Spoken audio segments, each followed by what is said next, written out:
Is staying stuck in unhealthy choices really hurting you? Is it really? My answer is going to surprise you, and I'm also going to be sharing a lot of very personal stories in this video, so stay tuned.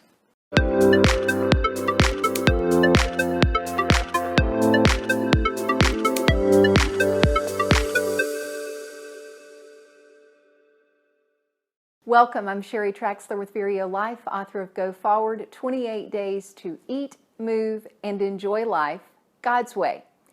I really love encouraging you.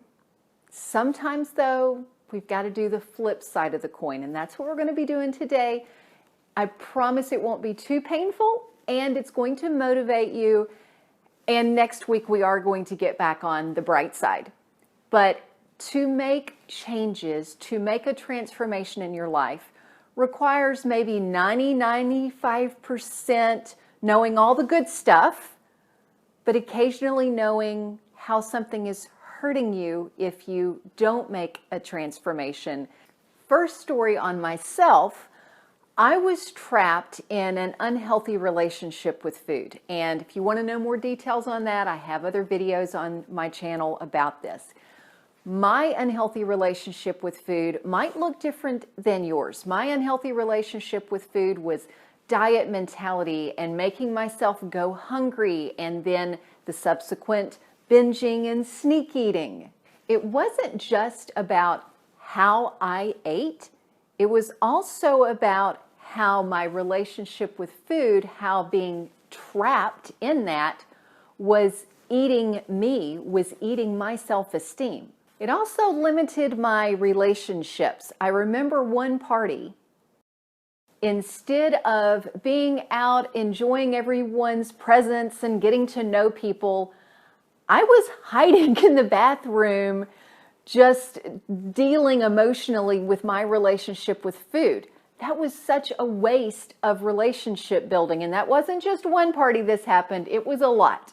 Now I'm about to get really personal, so follow me here. My depending on a diet to tell me what to eat, what not to eat, when to eat, all eroded the trust in my intuition that I could be trusted with this most basic area of life, eating, providing fuel for your own body.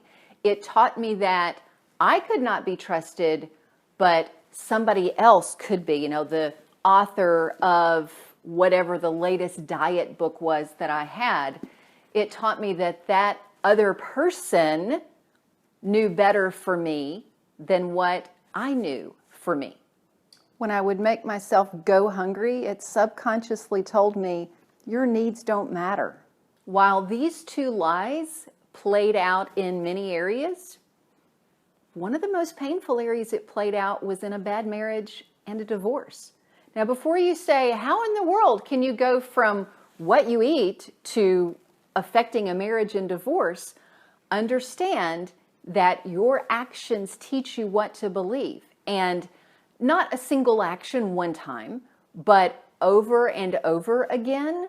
And I dieted for years. I had that diet mentality for years of someone else knows better for me than what I know for me. I can't be trusted with my gut instincts, literal gut and figurative, that, oh, this feels off, but I can't trust this. I need to trust this other area, or my needs don't matter.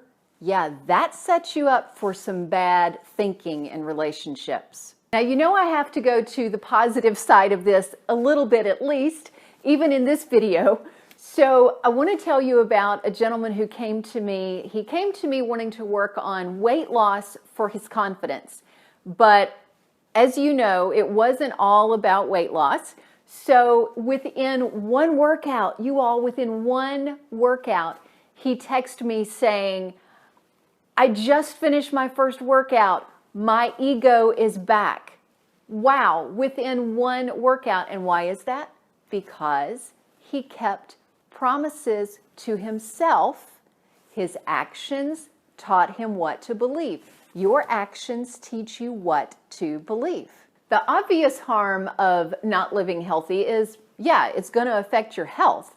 I worked at Vanderbilt Medical Center's cardiac rehab, and that was interesting because every person, 100%, maybe 99% of the patients all regretted not exercising, not taking care of their heart. In fact, just last week, I was working with a company on their wellness program, and one of the employees was in this situation. When we were talking about the importance of taking short walk breaks, the owner encouraged everyone to do this, and in a slightly teasing tone, he talked about this employee that had this heart thing going on, and he said, you know, you don't do any good to me dead. And he said it with humor, but it really is true. If you're not taking care of yourself, it hurts you, it hurts your colleagues, and it hurts your family.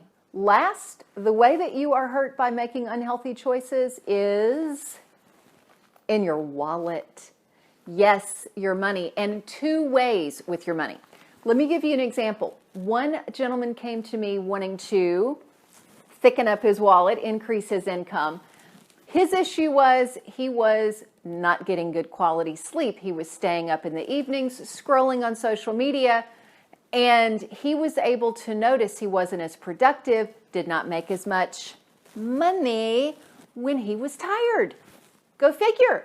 So by going to bed on time and getting his sleep, his income increased significantly. Now, the other way that it affects your wallet, this happens very often. In fact, recently I had a client who, she showed me her home gym. She had wasted all this money on all this equipment, and until working with me, it was just sitting there unused. Well, now it's getting used, so it's no longer wasted. So anytime you buy the gadgets, the books, the DVDs, the whatever, and you're not using it, it's a waste of money. As I promised, next week we are going to be talking about the positive side of all of this, but you do need to understand the ways that not making healthy choices could be hurting you. And if you want to break free of this, guess what? I have a resource coming up. I'm so excited because in several weeks, I'm going to be hosting a break-free retreat. If that is something that you are interested in, it is for ladies only. So message me. I will put a link in the, I won't say show notes, in the description below. And please feel free, reach out to me with any questions that you have. Remember to subscribe and click that notification bell, and look forward to seeing you at the Break Free Retreat.